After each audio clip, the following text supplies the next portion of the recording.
Hey guys, welcome back. Silver here, and today I am reviewing Warface. Now this is currently in closed beta, so if you haven't signed up to get a beta invite yet, then I'm sorry, you're gonna have to wait for open beta.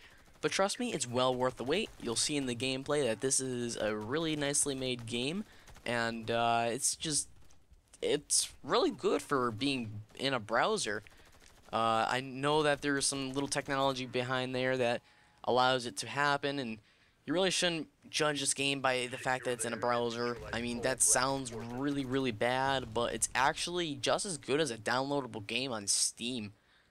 Because this game does run on the CryEngine 3, which not only helps for amazing visuals, but it allows it to be playable on virtually any PC. Now, I don't see every PC really being able to run this. I was getting about 50 or so frames per second while I was recording during this, and I could probably get around 60 or 70 while I'm not recording. But I don't see every single PC in the world doing this, and it virtually kind of does mean that. But I can still understand that some wouldn't be able to run it. For example, my laptop, which is absolutely crappy, but I not really wanting to test it out on there. But like I said, the visuals are awesome in this game. It looks like it could be a counter. The game looks like it could be in Counter-Strike. That's how great the graphics are. Along with this, the performance is alright, like I mentioned before, but for such a claim to be awesome engine, it is awesome for being able to run a great game like this on in a browser.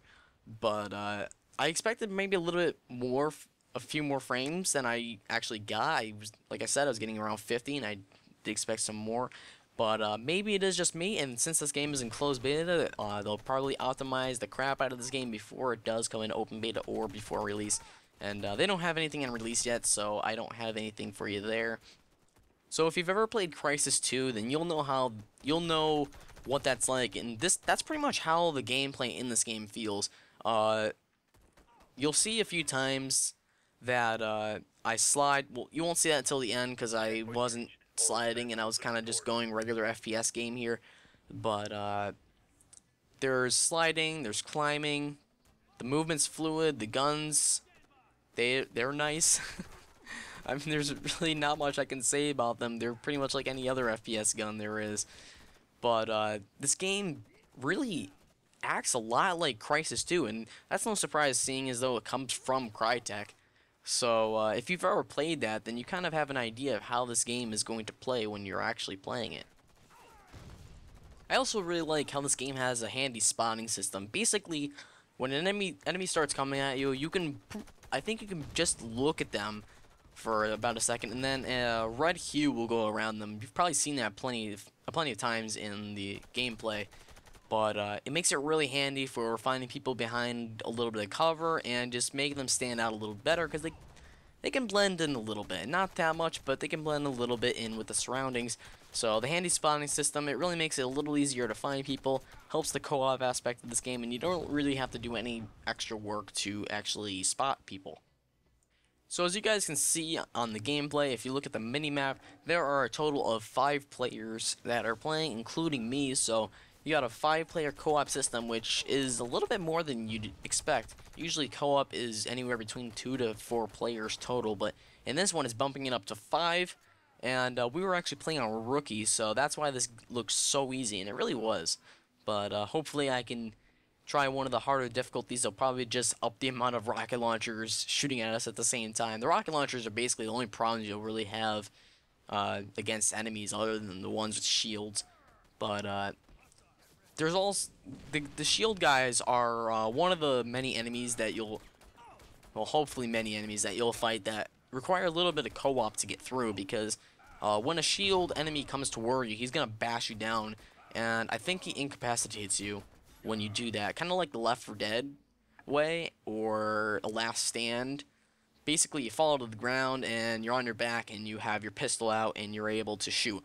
And sensitivity goes down like to 2 sensitivity or something. I have to make my mouse go all the way across my mouse pad multiple times before I even look 45 degrees in one direction. So I'm not really sure if, well, I guess it was intended, but I would like a slider to maybe change that. because that makes it really difficult to really do anything, and you're restricted to your pistol. What can you really do with a pistol?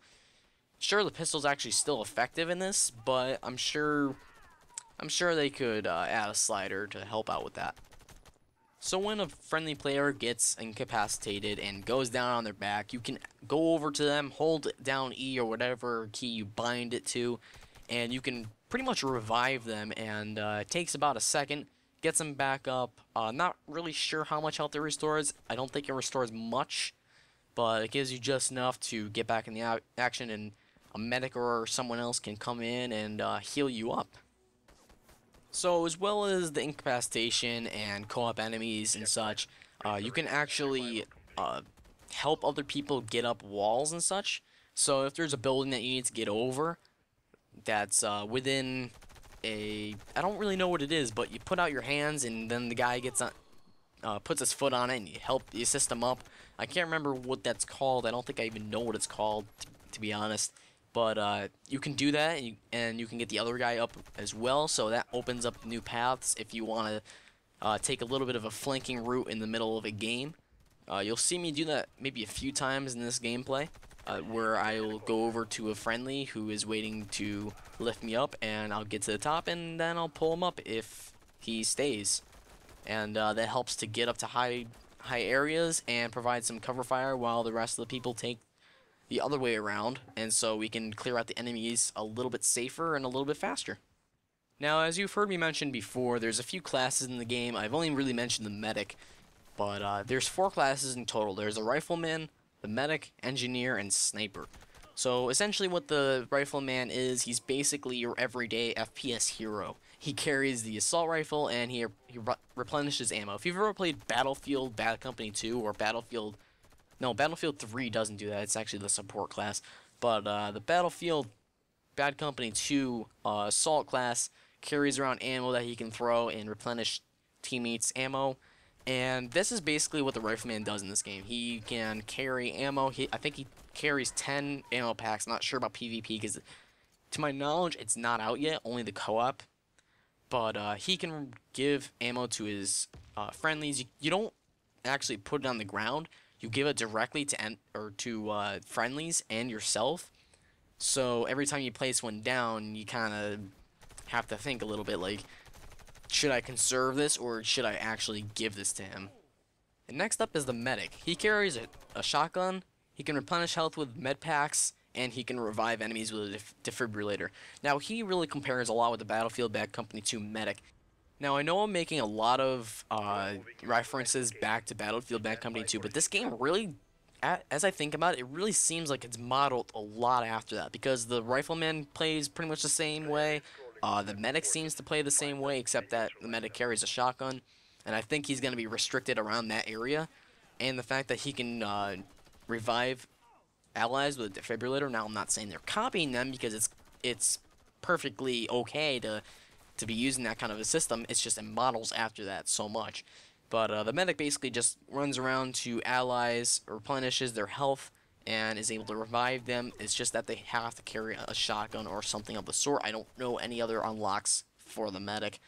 So he's got a little bit of a downside for being able to replenish health or reviving. Maybe you like a shotgun, but personally, I'm not a big fan of the shotgun. But the shotguns in this game do seem to be very effective. So I might give it a shot eventually and see how that works out. So next up is the engineer. He carries an SMG, he can repair allies' armor, and he uses drones and turrets, I guess, more efficiently. Now, the turrets part, I'm not sure if there's turrets in this game. I kind of just threw that in there, but drones I think I heard in the tutorial. And so far I haven't seen any drones, so I'm not really sure how exactly this is going to work out for the engineer. But that's basically how he operates. And finally, we have the sniper. Now, the sniper carries a powerful assault rifle. These things will kill pretty fast, and they're actually pretty easy to use as well. There's no sway as far as I saw. The recoil, I zoomed down after every shot I took when I was in training, so I don't really know how bad the recoil is. It's probably it probably only goes about an inch on your screen, but it's not bad nonetheless. It's probably a one-shot, one-kill class, yet I still haven't used it like I said. And the only downside to a sniper, besides probably weak close combat, is that he has really no abilities. So you're gonna get this amazing sniper rifle that's probably gonna down a lot of enemies with pretty much one click, but you're not gonna get any abilities like replenishing ammo, replenishing health, repairing armor, or anything of that sort. So you're giving up a lot in order to have that extreme deadliness at long range. So this game, for it being in closed beta, has kind of exceeded my expectations, and well, it's kind of borderlined it. I really expected a lot out of this from seeing the trailer, and it really did bring a lot. It's a really nice game. It has a lot of potential to it. I really hope to see it on Steam one day, although I don't see that really ever happening since it's in the browser. Personally, I'd prefer to just download it and have it on Steam or my computer, so I can play it that way, probably get some more FPS out of it. But either way, it's still in the browser. It works just fine, and I had no problems while playing it. But my overall opinion of this game, like I've said, it's great. I'd have to give it probably a 9 or 9.5 out of 10. Just a great game. Has a lot of potential, and that's really all I have about this game. I just played half an hour-ish of this game, and I wanted to just get a video out to you guys so I could spread the word. So if you guys did enjoy, I'd really appreciate a rating or a subscription if you are new to my channel. And leave a comment if you've found this game, played it, and tell me your thoughts and opinions. And if you see anything that you're not exactly a fan of, something that you think is great, just whatever you want to write down there about Warface, go ahead. I like reading comments, and I'll be sure to read yours. But anyway, thank you guys for watching. I really do appreciate it, and have a nice day.